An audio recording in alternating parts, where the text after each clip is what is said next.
வணக்கம் நண்பர்களே. ஓம் ஆதியோகி நமக. ஓம் ஆதியோகி நமக. ஓம் பிரபஞ்ச சக்தியே நமக. அன்பர்களே, நாம் இன்றைய தினம் ஒரு முக்கியமான தகவலை பார்க்க இருக்கிறோம். நாம் வாழும் வாழ்க்கையானது இரு வேறுபட்ட நிலைகளை கொண்டது. இரு வேறுபட்ட நிலை என்பது ஒன்று அக உலகமாகவும் ஒன்று புற உலகமாகவும் இருக்கிறது. பெரும்பாலும் நாம் புற உலகத்திலேயே வாழ்ந்து கொண்டிருக்கிறோம். அக உலகத்தில் அவ்வப்போது நாம் சென்று வந்து கொண்டிருக்கிறோம். ஆனால் இரண்டு உலகத்திற்கும் நாம் மாறி மாறி சென்று வந்து கொண்டிருக்கிறோம் என்பது நிதர்சனமான உண்மை.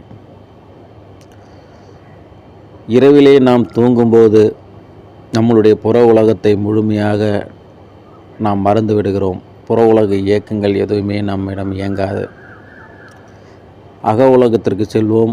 அகத்தின் உள்ளே நாம் கண்ணுக்கு தெரியாத பிரபஞ்ச சக்தியோடும் பிரபஞ்ச ஆற்றலோடும் ஆதியோகியோடும் நாம் இணைந்து கலப்பதற்குண்டான பாதையில் பயணம் மேற்கொள்கிறோம்.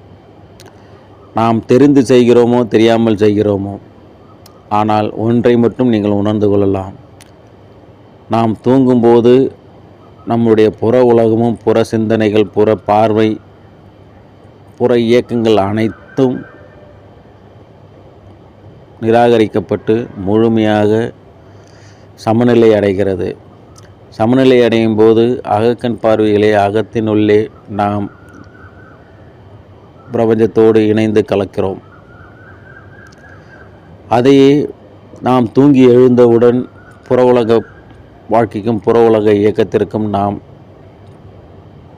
இயங்க ஆரம்பித்து விடுகிறோம்.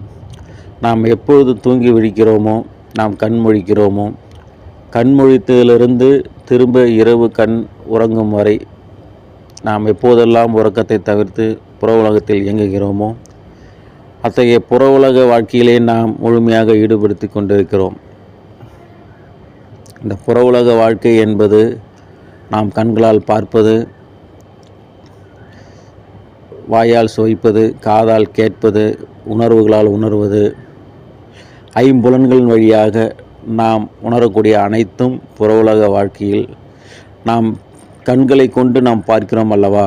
இந்த கண்களை கொண்டு பார்க்கின்ற அனைத்துமே நிலை இல்லாதது என்பதை உணர்த்துவதற்குத்தான் நாம் கண்களை மூடி அகத்தின் உள்ளே அக வாழ்க்கையும் நமக்கு ஒவ்வொரு நாளும் சந்திக்கிறோம். கண்களை திறந்து நாம் பார்க்கிற எதுவுமே நிலை இல்லாதது என்பதை முதலில் நாம் உணர வேண்டும்.